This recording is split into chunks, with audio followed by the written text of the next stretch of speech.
नमस्कार, आप देख रहे हैं सी न्यूज भारत और मैं हूं आपके साथ प्रिया श्रीवास्तव। वक्त हो गया यूपी बुलेटिन का। बात करेंगे यूपी की खास और चुनिंदा खबरों पर। शुरुआत होगी अयोध्या से, जहां पर अयोध्या के रौनाही क्षेत्र में महिला और पति की हुई संदिग्ध मौत। साथ ही बात करेंगे बदायूं की, जहां पूर्व कमिश्नर बाबा हरदेव सिंह विचार मंच की एक बैठक के दौरान प्रशासनिक कार्यशैली और कथित अनियमितताओं को लेकर गंभीर रूप से सामने आए। ऐसी तमाम खबरों पर डालेंगे नजर इस बुलेटिन में। बदायूं से खबर है, जहां पूर्व कमिश्नर बाबा हरदेव सिंह विचार मंच की एक बैठक के दौरान प्रशासनिक कार्यशैली और कथित अनियमितताओं को लेकर गंभीर आरोप सामने आए हैं। मंच के मंडल अध्यक्ष डॉक्टर हरिनंदन सिंह और महिला प्रकोष्ठ की जिला अध्यक्ष लता पटेल की मौजूदगी में आयोजित इस बैठक में प्रतिनिधि मंडल ने जिलाधिकारी कार्यालय पहुंचकर अपनी शिकायतें दर्ज कराई। आरोप है कि विनेश सिंह से जुड़े एक मामले में कथित रूप से फर्जी मृत्यु प्रमाण पत्र जारी होने के बावजूद अब तक उसे निरस्त नहीं किया गया है और न ही जांच रिपोर्ट उपलब्ध कराई गई है।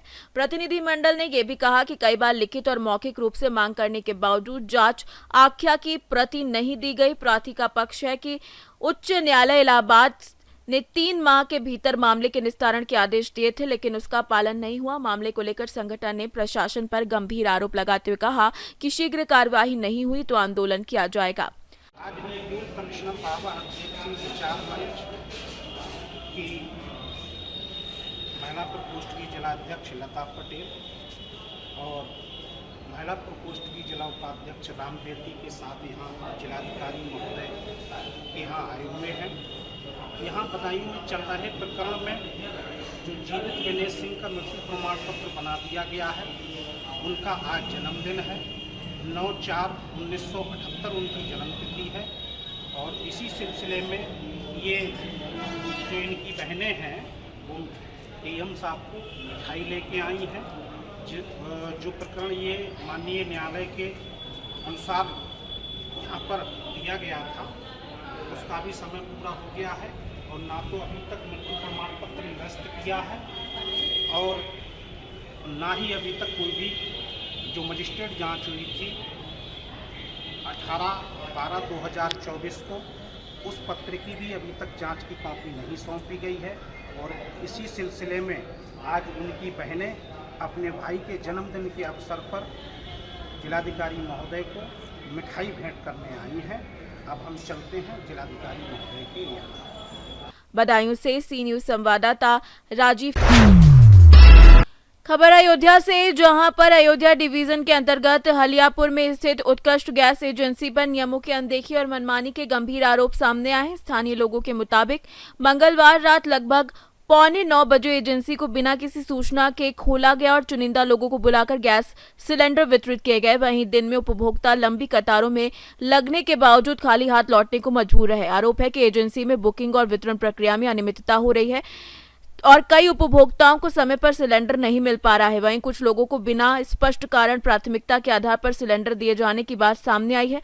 सूचना मिलने पर स्थानीय पुलिस ने रात में मौके पर पहुंचकर वितरण प्रक्रिया को बंद कराया। इस मामले को लेकर प्रशासनिक अधिकारियों में संपर्क किया गया, लेकिन शुरुआती प्रतिक्रिया में स्पष्ट जवाब नहीं मिल सका। अयोध्या से सी न्यूज संवाददाता इंद्र बहादुर सिंह की रिपोर्ट। अयोध्या से खबर, जो थाना रौनाही क्षेत्र में उस समय सनसनी फैल गई जब एक महिला का शव रेलवे ट्रैक पर और उसके पति का शव घर के अंदर मिला। घटना की जानकारी मिलते ही रोहिणी पुलिस स्टेशन पुलिस तत्काल मौके पर पहुंची और दोनों शवों को कब्जे में लेकर पंचनामा की कार्यवाही की। इसके बाद शवों को पोस्टमार्टम के लिए भेज दिया गया है। पुलिस द्वारा पूरे मामले की गंभीरता से जांच की जा रही है। प्रारंभिक जांच में सभी पहलुओं को ध्यान में रखते हुए घटना के कारणों का पता लगाने का प्रयास किया जा रहा है। इस संबंध में पुलिस अधीक्षक ग्रामीण बलवंत चौधरी ने क्या कुछ कहा, ये आपको सुनाते हैं। कल रात में थाना रौनाही पर पीआरबी और जीआरपी के मेमो के माध्यम से सूचना प्राप्त हुई थी कि ग्राम देवराकोट के पास एक महिला की ट्रेन से कट करके मृत्यु हो गई है। इस सूचना पर पीआरबी तथा स्थानीय पुलिस मौके पर पहुंची थी तथा शव की शिनाख्त संजू वाइफ ऑफ शिवा के रूप में हुई थी, जो कि घटनास्थल से करीब 2 किलोमीटर दूर करेरू गांव की रहने वाली थी। जो है शव को कब्जे में लेकर आवश्यक विधिक कार्रवाई की जा रही थी। तभी एक सूचना और प्राप्त हुई कि इस महिला का नवजात शिशु था जो कि नहीं मिल रहा है। इस सूचना पर उसी क्रम में पीआरबी तथा स्थानीय पुलिस वाले इस महिला के घर पर ग्राम करेरू पहुंचे। वहां पाया कि इस महिला का घर बाहर से ताला लगा हुआ था। स्थानीय ग्रामवासियों की मौजूदगी में जब ताला तोड़ करके अंदर प्रवेश किया गया तो वहां पर इस मृतका संजू के पति का शव पड़ा हुआ था, जिसका नाम शिवा है। शिवा के सर पर चोट के निशान थे तथा बगल में ही एक हथौड़ा भी पड़ा हुआ था। वहीं उसके पास ही नवजात शिशु भी था जिसको उसके परिजनों की सुपुर्दगी में दिया गया था जो है। इस पूरे घटनाक्रम की जांच के दौरान ये तथ्य प्रकाश में आया कि ये दोनों पति पत्नी थे और इनका लगभग 1 साल पूर्व विवाह हुआ था। इन दोनों में आपस में झगड़े हुआ करते थे। कल भी इन दोनों के बीच झगड़ा हुआ था जिसमें जो संजू है उसने अपने पति के सर पर चोट पहुंचा करके उसकी हत्या कर दी थी तथा खुद भी ट्रेन के आगे कूद करके जान दे दी थी। इस पूरे प्रकरण की पुष्टि इस बात से भी होती है कि मृतका के पास एक सुसाइड नोट मिला है जिसमें उसने इस पूरी घटना का जिक्र किया है तथा उसके पति और परिजनों द्वारा सताने का भी आरोप लगाया है। एक सूचना सुबह प्राप्त हुई कि जो वो नवजात शिशु था उसकी भी मृत्यु हो गई है। उसके शव को भी कब्जे में लेकर आवश्यक वैधानिक कार्रवाई हेतु भेजा जा रहा है।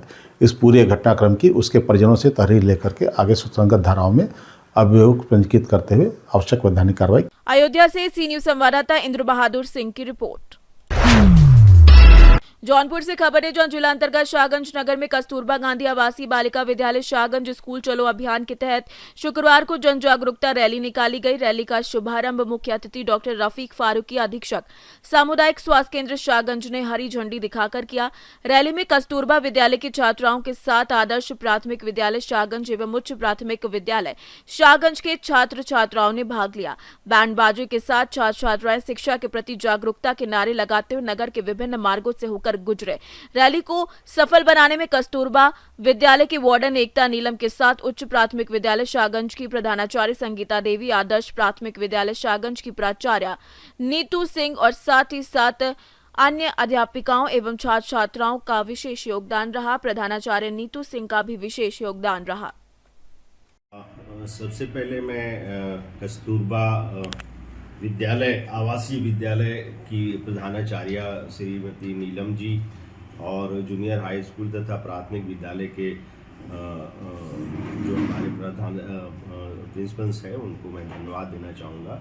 और ये हमारे सरकार की मंशा के अनुरूप सर्व शिक्षा अभियान के अंतर्गत रैली का आयोजन किया गया जिसमें हमारी बच्चियों ने समाज में बच्चों को जो है पढ़ाई के लिए प्रेरित करने के लिए, शिक्षा के लिए प्रेरित करने के लिए रैली निकाली और उसमें मुझे बतौर मुख्य अतिथि जो है आमंत्रित किया गया।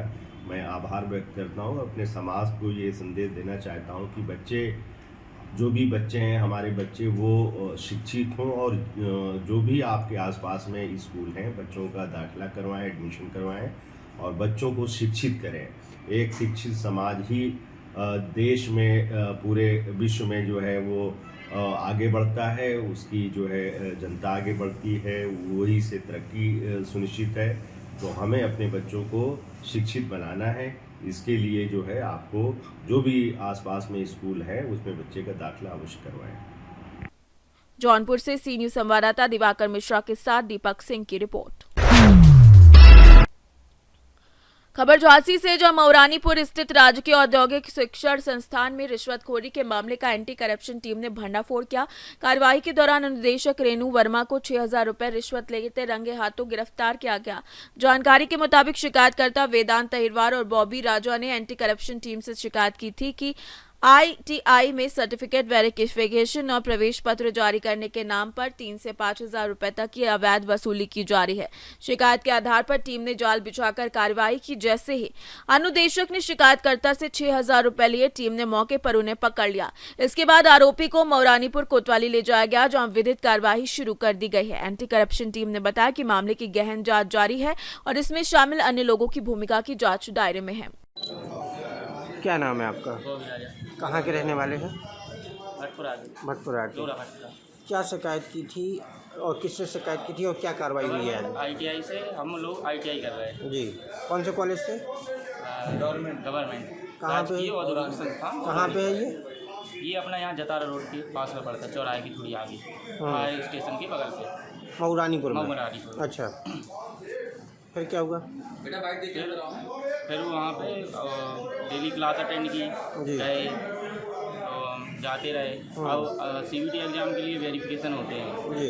तो वेरिफिकेशन जब करवाने के लिए गए तो मैम ने बोला कि आप लोगों को 5,000 रुपये देने पड़ेंगे। कौन मैम ने बोला? रेणु वर्मा। ये कहाँ की है?